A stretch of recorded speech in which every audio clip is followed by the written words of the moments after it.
అయితే ఘోర రోడ్డు ప్రమాదం. ప్రయాగ్రాజ్ మీర్జాపూర్ హైవేపై బస్సును ఢీకొన్న బొలేరో. రోడ్డు ప్రమాదంలో 10 మంది భక్తులు మృతాట. అయితే ఘోర రోడ్డు ప్రమాదం అంటే ప్రయాగ్రాజ్ చాలామంది ఇప్పుడు కుంభమేళకు పోయేస్తూ ఉంటారు. చాలామంది కుంభమేళకు పోయేస్తూ అంటే డ్రైవర్కు నిద్ర లేకుండా ఒకటే పోవడం, ఎంబడే దనదాన్ని పోయి స్నానం చేసి ఎంబడే మొక్కేసి ఎంబడే మళ్ళీ రిటర్న్ రావడం.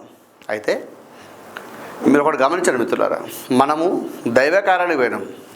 మీరు దైవ కార్యానికి పోయినప్పుడు ఆ దైవ కార్యం లోపల నిమగ్నమై దేవుని యొక్క దాన్ని ఏమంటాం మొక్కడానికి అంటే స్తుతి చేసుకోవడానికి ఉంటాయి కదా పదాలు, తెలుగు పదాలు ఒకటి ఉంటాయి. అయితే దీంట్లో భాగంగా దేవుని మొక్కడానికి మనం పోయినప్పుడు, కాసింత ప్రశాంతత కోసం మనం పోయినప్పుడు, నువ్వు ఎన్ని గుళ్ళు తిరుగుతే లాభం? నీకు ప్రశాంతతతో దేవుని మొక్కనప్పుడు ఎన్ని గుళ్ళు తిరుగుతే లాభం? ఎంత మొక్కలు మొక్కితే లాభం చెప్పండి? పోయి ప్రశాంతంగా దేవుని దర్శనం చేసుకొని ప్రశాంతమైన